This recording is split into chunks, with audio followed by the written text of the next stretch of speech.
What's going on, ladies and gentlemen? A couple things I want to announce real quick. For starters, I just hit the 500 subscriber mark, so it's a very big deal personally for me. I'm really just making a lot of these videos for fun, just because I'm a major fan of the Jets, and it's a good hobby to have. Get some things off your chest. But again, thank you guys. I wasn't expecting anybody to necessarily, tap in and want to watch me on a weekly, daily, whatever, but it's a big help. Appreciate it. Number two is I did see some comments from you guys, a couple of you about, linking with other YouTubers, especially in the Jets community. I would definitely love to. I'm all up for it. I tapped in with Jake Asman on one of his shows a couple of days ago, and just threw a quick scenario out there that I dropped the video for about the Cowboys trade. But yeah, I would love to actually coordinate some content with some others. So personally, I haven't reached out to anybody just yet, but if you guys would love to see me with somebody, just plug me. I did see a few suggestions, so I'll reach out to them at some point this week. And see what we can get going. But let's go ahead and dive into the actual video. So Denzel Ward got a record-setting contract for cornerbacks. Now, nothing kind of like how the wide receiver room is, where you've seen people get almost 8 to 10 million more than the next man. But he's up there with Jalen Ramsey, and that's Denzel Ward. So he's averaging about 20.1 million annually, which I think is like 100,000 more than maybe what Ramsey did, because I know he's somewhere in the 20 million average as well. But the purpose of this isn't to necessarily announce the contract, which congratulations to Denzel Ward, by the way. I think it's really rare you see top-notch players really get that secondary contract these days. It feels like, anyways, especially on the defensive side of the ball. But his contract is kind of the reason why, when it comes to the draft, I've been struggling a little bit while I've been talking it through with fans and community members through like Bleacher Report and things like that. Is I don't see us picking up Ahmad Gardner. I know in the mock draft I dropped my final one. I did pick him, but it kind of seemed like the best of a bad scenario at the time. Here's the reason why. It's not that I don't think Ahmad Gardner will be an amazing player, because I do.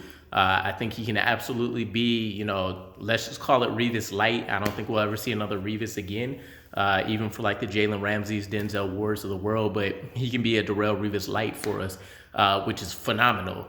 The issue for me, which is the same issue I had with like a Kyle Hamilton, either at 4 or 10, is that a couple of things. For one, Joe Douglas hasn't had to issue any kind of record-setting contract, which I think is what, if Sauce Gardner lived up to his billing and status, he would definitely be able to achieve. He would be one of the top, 3 cornerbacks in the league.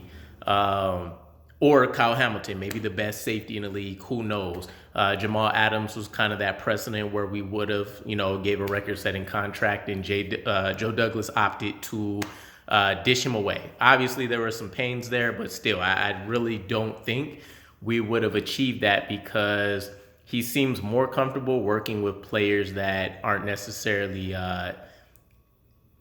at the top of their position, right? We just haven't had that opportunity really as a player. Jamal Adams was the closest thing, and he was already disgruntled.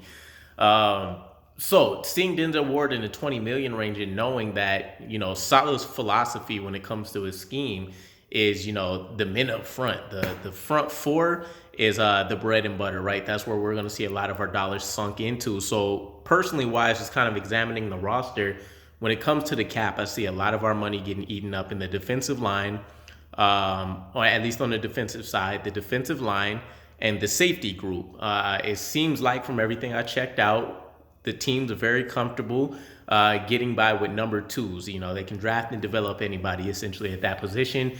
Essentially the same thing with linebacker. Maybe they ball out here and there on a certain contract for a player, but it will really have to be kind of that unicorn situation that he's mentioned. And then on the offensive side, of course, the offensive line will be the head honcho in terms of the cap dollar. The quarterback, if we get it right, with Zach Wilson, and then the wide receiver room. Running back and tight end is kind of the going to be the undervalued, underplayed positions a little bit, even though, of course, all these positions are important. Special teams, they don't never really get ridiculous contracts anyways. But Denzel Ward's contract, I would say, would probably intimidate Joe Douglas and them in terms of actually giving that out. And then you have to think, what does that do to the rest of the roster?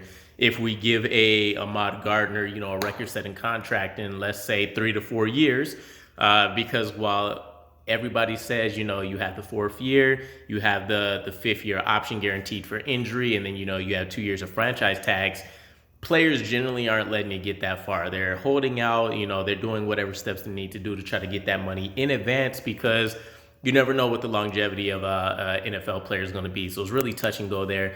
I think 3 to 4 years is generally when you see players start to kind of, push the limit a bit there. So yeah, I don't know. Let me know what your guys' thoughts are. I mean, I would still love to have Ahmad Gardner, but kind of thinking forward to the future, maybe they're not tied to these, old kind of philosophies that I'm bringing up. I'm just kind of going based off the history of, again, where they've been at their previous destinations, 49ers, Eagles, Ravens. You just don't really see them dishing out top dollar at positions like that. So I don't know. Hopefully we can grab them. Maybe things break right and we get a Kayvon Thibodeaux or something like that. But again, let me know what your guys' thoughts are, and I'll catch you again. Peace.